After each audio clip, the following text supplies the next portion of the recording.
Good evening, YouTube. What is the crack? Welcome along to my little channel. I haven't done a whole lot of talking before or any explaining of what I do and what this is, but if you just join in, this is a hydrogen producing device which runs off 12-volt battery out of the car as it's running. The alternator is probably going to have 100-150 amps, so you're only taking a small amount, maybe 6-7 amps that this device here will do.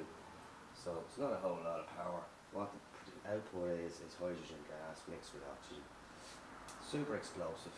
This device is something I've designed and had fabricated for me to the most part, the metal work done.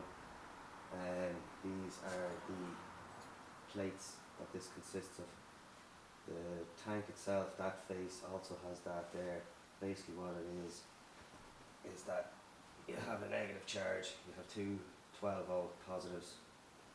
In the centre is the negative, so there is no connection between all these plates that are along here. There's 13 plates in total, 2 of them are positive, 1 of them is negative. Just to give you an idea what this looks like, start her up. Basically what that does is when that's producing gas, instead of a burning nozzle, that'll go directly into the intake of the carburetor, straight directly into where the head of the engine is. So each piston is sucking. So there's 6.6 amps, and I'll just give you a closer look at this.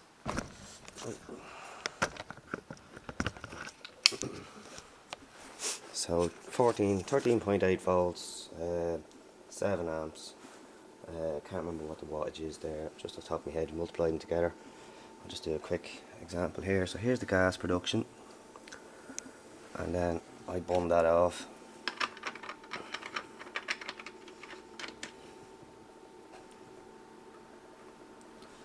Let's just get, I'll have to do a litres per minute test as well at this setting.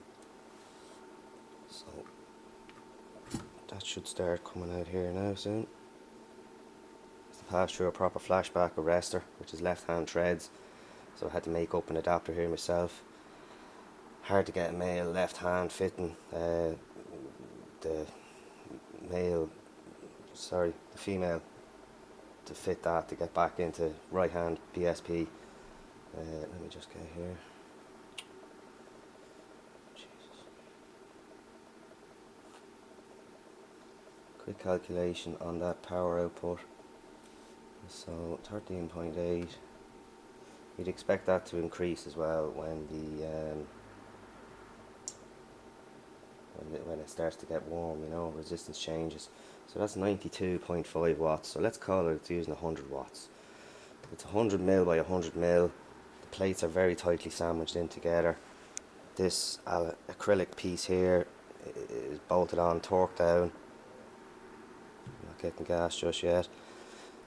This here is where the bubbling happens. So the gas comes in on the liquid goes through each plate through the bottom, goes into the cell here, turns the gas, comes out through the larger plates, and then out this outlet here, comes back into this. This has got a little pressure release valve on it. I can drain the water, and then that's coming out through this flashback arrestor, out through there. So I'm not feeling anything at the moment, but oh sugar. Tripod. Yeah, so basically what the plan is to try and run this at that amperage, see what kind of fuel economy I get and power increase. This is the engine here. It's a 1275 mini GT. It's got a electronic distributor here, which gives me a few seconds, and then you can see there's a screwdriver and an LED. Power tune, the crank is standard. I think it's just a standard one. It's got the twin duplex, time is ready. And cylinder head here, I'm debating whether to get this all machine race kind of spec. There's a few guys around here that are big into the minis, might be able to advise me on that. But yeah, I'm going standard for the moment, and then I will come back to maybe I'm learning more about the mechanics now. So before I restored the Mini, that was the first process. Drove it with the hydrogen system and it actually popped the head gasket. So that was a 1 litre engine. I got the swapped the engine, and basically I ran it with this, and I did nothing with the engine really. I set the car was lying up, built this, put the engine back into it, drove it around for a while, and the head gasket finally went on it. So I've decided to go with a bigger engine. This is my old school, I think it's a HS4 carb and mini sport intake with the K&N filter. So I'm just wondering about it's a highly explosive gas, which you'll be able to see. If this will work.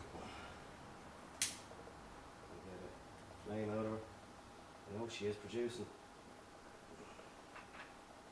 Yeah, plenty in there. So perhaps that nozzle blocked or something, or I'm getting gas leakage somewhere else. And here's another example of, I don't know if you, hopefully you can see this. And I'll show you how it actually works. It's filled with water, deionized water, and caustic soda, which is basically the stuff that's used to clean your drains. So a small mixture, 10 to 1 of that, gives you your enough solution there to run at 14 volt system. Let's just see here, I should have 14 volts, you can see that, great.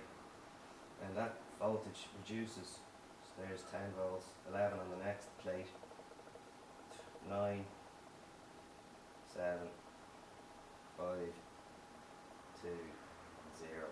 Each gap you want about 1.5 volts, which is about right.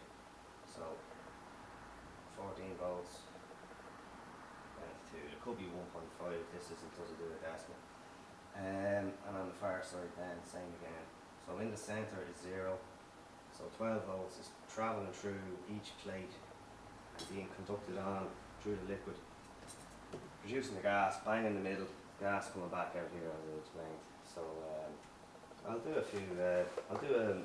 litres per minute test and see what that is giving me. But yeah, there's an awful bang off this stuff. So I won't keep producing and have that closed in case it's not escaping freely. Right. There was a bit of pressure in there. Okie doke.